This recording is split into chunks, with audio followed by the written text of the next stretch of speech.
That's good ale. Nice and chewy. All the great chasers are dead. Bloody corpse. I ain't drunk.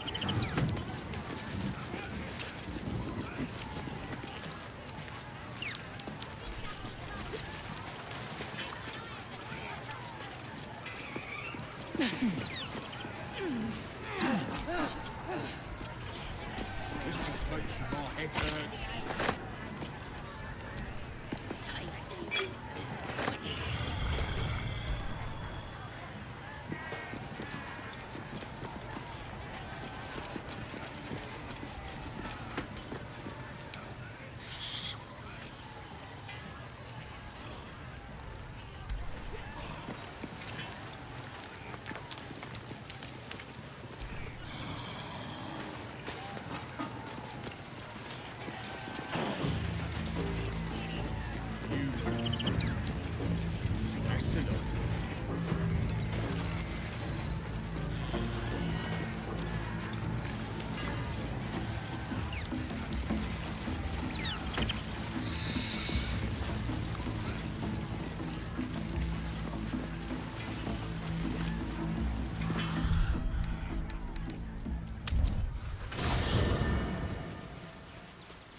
My condition likes being ignored as little as I do.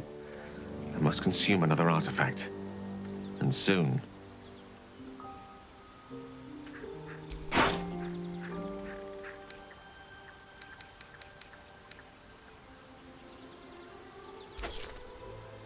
Thank you.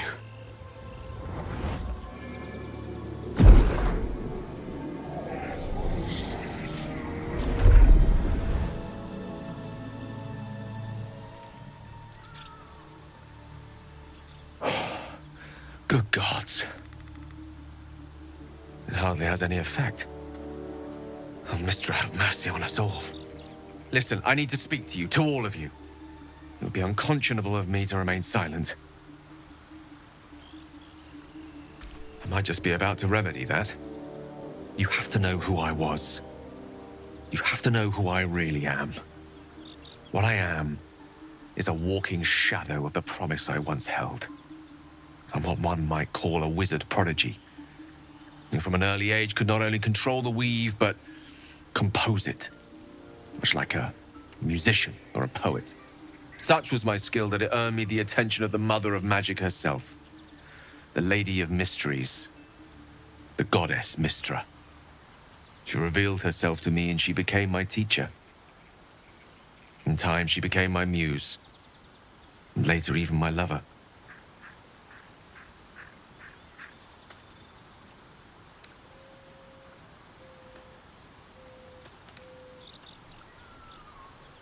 Oh, yes. We enjoyed each other's company. Body, mind, and soul. But even so, I desired more. You see, no matter how powerful a wizard we mortals can become, We never scratch more than the surface of the weave. Mistra keeps us in check. There are boundaries she doesn't let us cross, yet every time I was with her, I stood on the precipice, gazing into the wonders that lay beyond. I sought to cross her boundaries.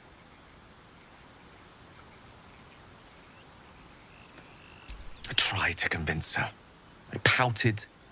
I pleaded. Swore my ambition was only to serve her better. But she only smiled and told me to be contented. But inconceivable as it seems to me now, I shared a bed with a goddess, and yet I wasn't satisfied. So I sought to prove myself worthy to her instead. We come now to the crux of my folly. Shall I share the story behind it, or would you rather head straight to its sordid finale? Very well. Here goes. Once upon a very long time ago, a mighty lord lived in a tower. A flying tower, to be precise. I'll save his history for another time, but the gist of it is that he sought to usurp the goddess of magic so that he could become a god himself. And he almost managed, but not quite. And his entire empire, Netheril, came crashing down around him as he turned to stone. The magic that was unleashed that day was phenomenal. Roiling like the prime chaos that outdates creation. Even the weave itself could not withstand the onslaught. It fractured, then shattered, and all magic was lost to the mortal realms, until the day Mistra returned. She restored the weave, reuniting all its scattered shards. Or so I thought. Until, in the course of my studies, I learned of a book. A Netherese tome in which a piece of the fractured weave had been sealed beyond her reach. What if, I thought, what if, after all this time, I could return this lost part of herself to the goddess?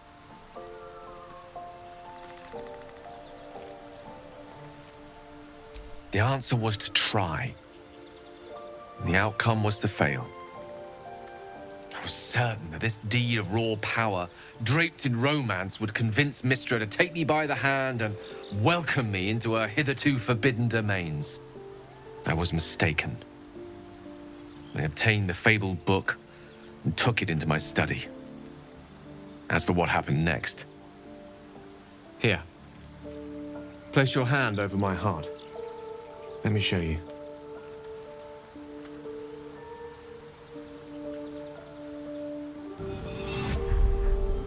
You feel the tadpole quiver as you realize Gale is letting you into the dark. You see through Gale's eyes, staring down the corridors of a dread memory. A book bound and suddenly opened. Inside there are no pages, only a swirling mass of blackest weave that pounces. Its teeth, its claws, it's unstoppable as it digs through and becomes part of you. And gods, is it ever hungry.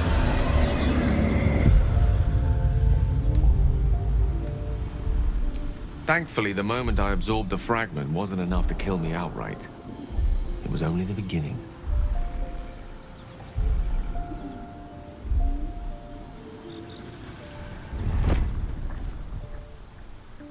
This Netherese blight, this orb, for lack of a better word, is balled up inside my chest. And it needs to be fed.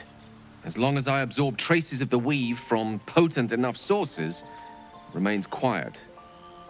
Were it ever to fully destabilize, however.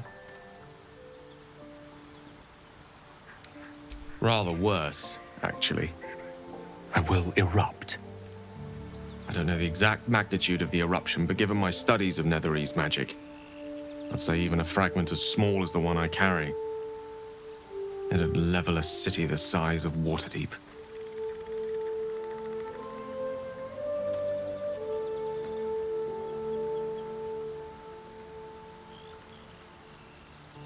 We might chance upon a king's collection of magical artifacts around the corner.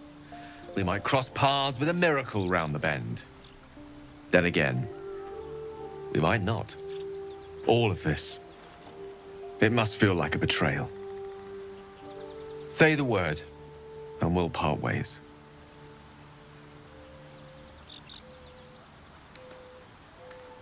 Once I'd step out of the protective aura of the artifact, it wouldn't be long before the Absolute overtakes me. I'd never let that happen, so I'd aim for a swift end. I would consume some midnight tears and venture as deep into the Underdark as I possibly could, till they cloud my eyes forever. With a bit of luck, I'd manage to make it to a mind flare colony so that when the orb erupts, one loud, last song of vengeance would reverberate through the dark. Wouldn't be a heroic end, but coarsely poetic enough in its justice.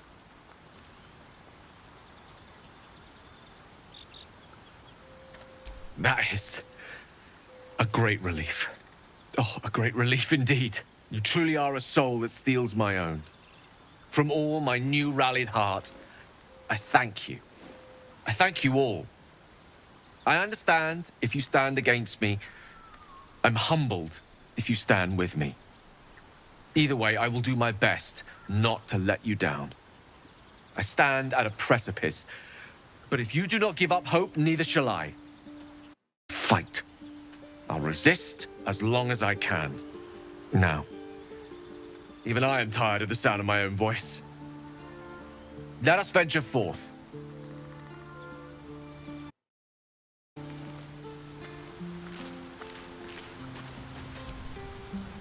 Gone gods. Watching you consume that tadpole was more disgusting than the tadpole itself. Though, I suppose that's not what you wanted to talk about. I think that unknowable powers come with unknowable consequences. I can't say I'm not curious, but once you've taken a lithid by the talon, there's no telling how deep into the abyss it might drag you.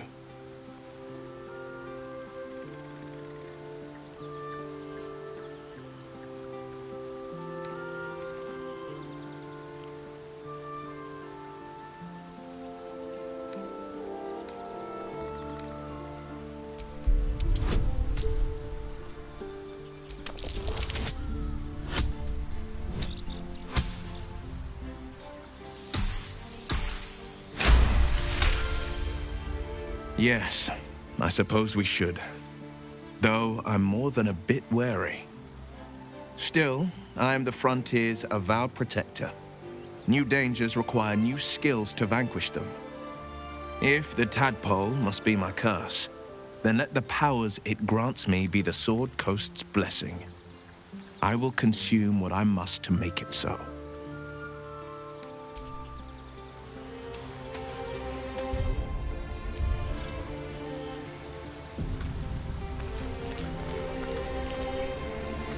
Kincher! No good will come of devouring a gaith worm, no matter what you might think.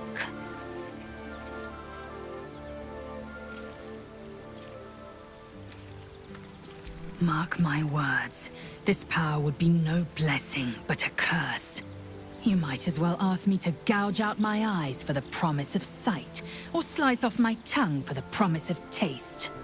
Consume all the gaith tadpoles you wish. I'm not so craven.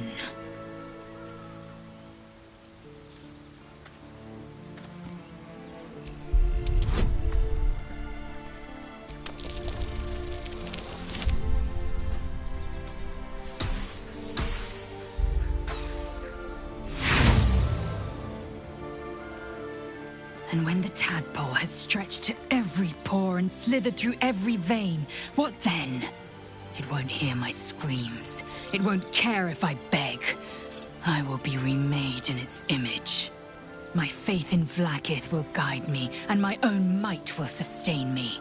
I have no need of this depraved power.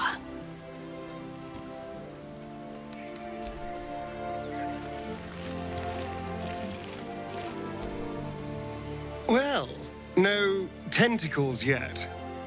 I suppose we can consider that a success.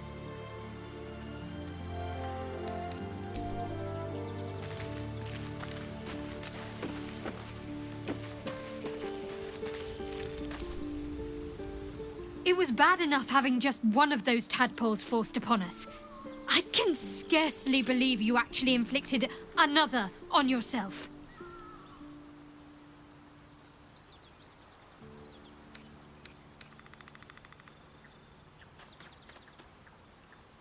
On one hand, they seem useful. But on the other hand, or perhaps tentacle before long, we know where they're coming from, and what lies at the end of that path. I never expected ceramorphosis to be tempting. I think we should resist these powers. There's simply too many unknowns for us to risk it.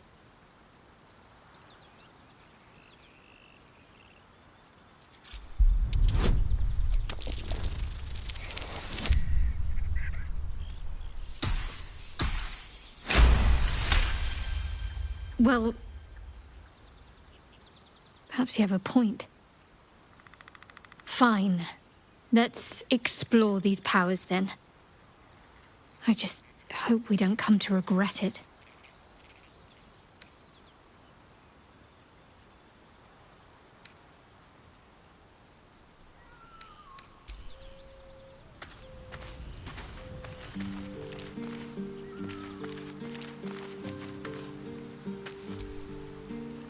Feeling illithid? You really did it, huh? Not worried about adding more illithid into the mix? Well, what can I say? You look fine, smell fine, seem fine. And yet, you're more mind flayer than ever. Hope you don't expect me to follow your lead in this.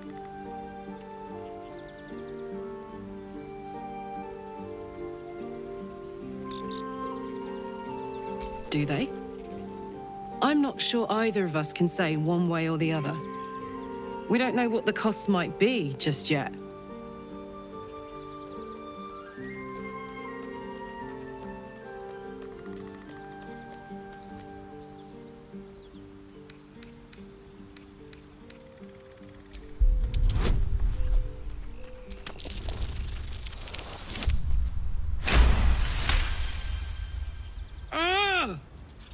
How do you do that? Always making sense when I least want you to. Fine. I'll keep an open mind, all right? I can promise that much. Now, are we done here?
You carry a Githyanki relic.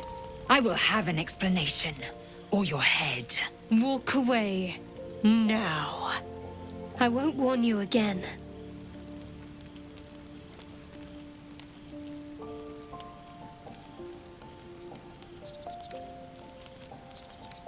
That artifact is an heirloom of my people.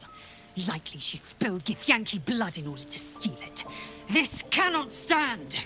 Heirloom? Plunder from some conquered realm, more like.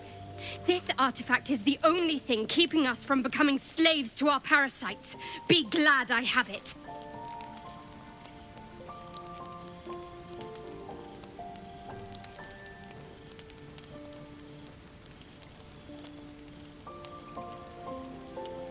Remove yourself if you are so easily offended. This is not your concern. Nonsense. You're just finally showing us what you really are. A reaver to the bone. Spare your indignity. Every word that spills from your mouth is worth less than the last.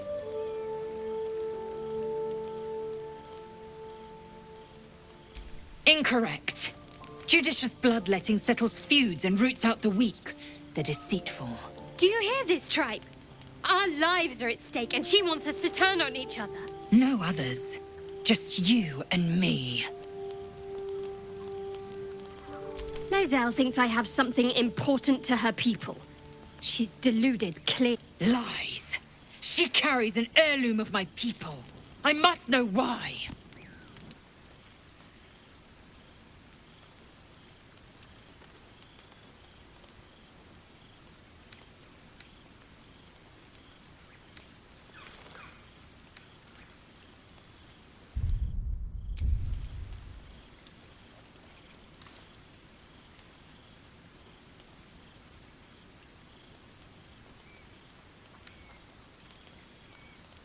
I doubt this one's wits will be any sharper by then. I do not wish to spill blood here. Come daylight, we will find a place to end this. Fine. You can accept you're wrong, or we'll be rid of you permanently. Either way, I win.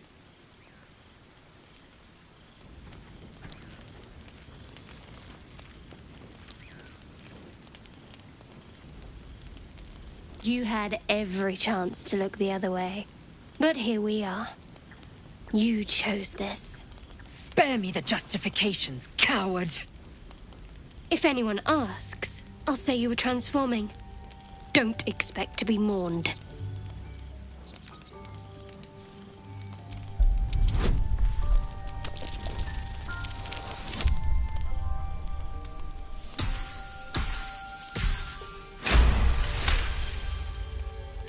She's a liability. It's the artifact we need, not her.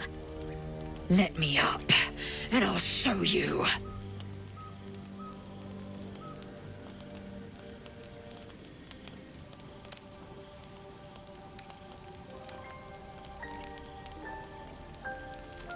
Can I do that, Lae'zel? Can I turn my back on you? Never.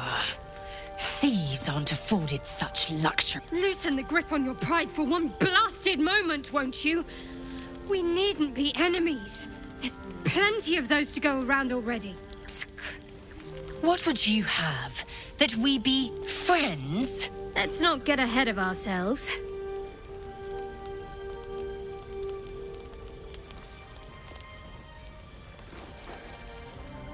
But imagine what we might achieve if we channeled some of that hostility back at our real foes, instead of each other. They wouldn't stand a chance.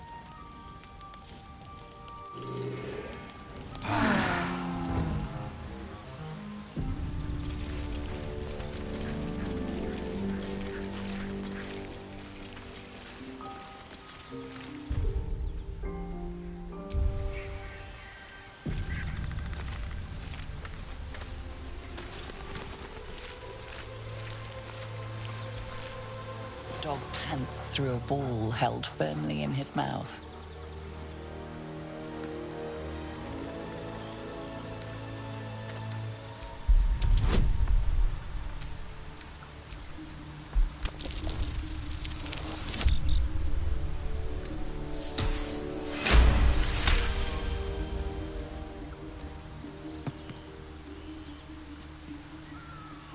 He relinquishes the ball. It is well chewed and slick with drool. His eyes track the ball avidly. He shuffles on his paws, ready to chase after it.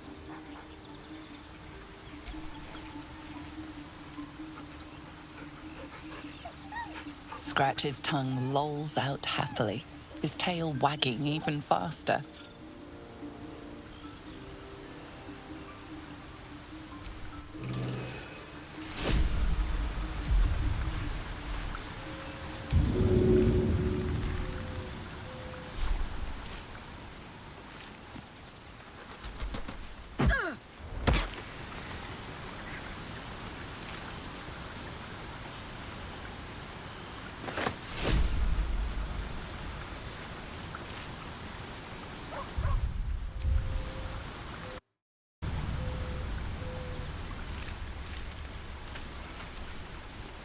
Speak.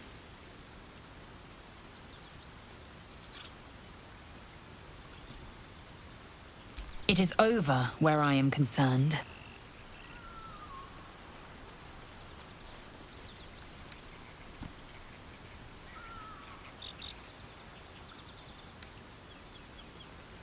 It is through conflict that we strengthen our bonds.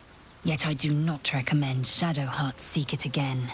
The next resolution may not end in her favor.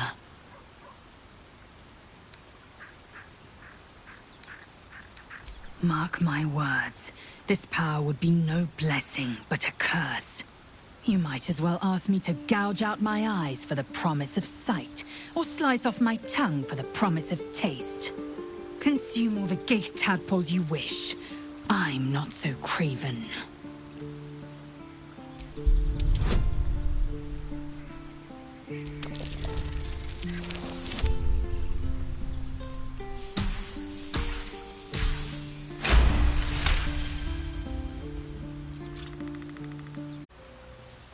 Perhaps you...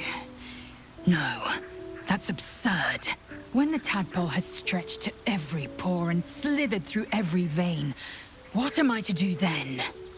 It won't hear my screams. It won't care if I beg. I will be remade in its image. My faith in Vlaakith will guide me, and my own might will sustain me. I have no need of this depraved power.